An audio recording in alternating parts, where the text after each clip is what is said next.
Godavarikhani గంగానగర్లో Peddapalli DCP Ravinder ఆధ్వర్యంలో cordon search నిర్వహించడం జరిగింది. ఈ సందర్భంగా డీసీపీ మాట్లాడుతూ ఎవరైనా కొత్త వ్యక్తులు కనిపించినా వారిపై అనుమానం వచ్చినా 100కు లేదా పోలీస్ స్టేషన్కు సమాచారం అందించాలని అన్నారు. ఈ కార్డన్ సెర్చ్లో 19 మద్యం బాటిళ్లు, సరైన పత్రాలు లేని 19 మోటారు వాహనాలు స్వాధీనం చేసుకున్నారు పోలీసులు.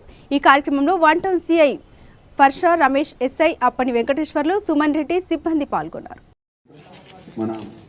ఇన్సూరెన్స్ కట్టకపోవడం కానీ లేదా అలాంటివి ఉంటే ఫైన్ చేసి వదిలిపెట్టేస్తాం, కానీ దాన్ని ఇబ్బంది పెట్టే చర్య కాదు. అలాంటి పద్ధతి కూడా కాదు. మనం మమేకం కావాలనుకున్న పబ్లిక్తో అట్లా ఉంది. అది ఏమైందంటే అందరి విపరీతం అయిపోయింది. సరే, దాని రూట్ కాజ్ కూడా చాలా వరకు కంట్రోల్ అవుతుంది.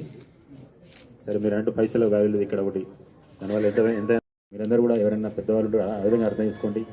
సమస్య ఉన్నప్పుడు చెప్పడానికి ప్రయత్నం చేయండి. పోలీస్ వాళ్ళు చెప్పకుండా పోతే ఏం చేయలేదు. ఓకే, అది మీ ఇంట్రెస్ట్. అది ఇంతకుముందు లెక్క లేదండి. పోలీస్ ఎంతవరకైనా కూడా 20% ఉంటుంది మొత్తం నుంచి వచ్చేవాళ్ళు. మీ దగ్గరికి వచ్చి మీకున్న సమస్యలు క్రైమ్ పాయింట్ ఆఫ్ వ్యూలో మేమున్నామనే భరోసా కల్పించిన ఒక ఎత్తండి. ఎందుకంటే ప్రతి ఏరియాలో కూడా మంచి ఎంత ఉంటుందో చెడు కూడా అంతే ఉంటుంది. మంచి కంటే చెడు ఎక్కువ ఉండడానికి ఆస్కారం ఉంది. కాబట్టి ఇప్పుడు మనం మాట్లాడిన బట్టి, మీ కాలనీ వాసులు మాట్లాడిన బట్టి చూస్తే, సరే ఎప్పుడైనా మంచి ముందు ఉండాలి, చెడు ఎందుకు ఉండాలనేది అందరి ఉద్దేశం. అందరూ కూడా కోరుకునేది అదే. ఫ్రెండ్లీ పోలీసింగ్ అంటే చాలా అట్లా కాదండి, వేరే విధంగా అర్థం చేసుకుంటారు చాలామంది. మీకు మా ద్వారా ఏ సాయం కావాలనో ఆ సాయం చేయడానికి వాళ్ళతోటి అయితే ఇక్కడనే చేస్తారు. కాకపోతే మిమ్మల్ని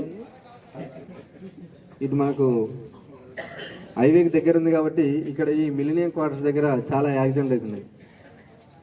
అక్కడ ఏదైనా యాక్సిడెంట్ అయిందంటే దాదాపు మనిషి ప్రాణాలతో ఉండడం అనేది రేరు.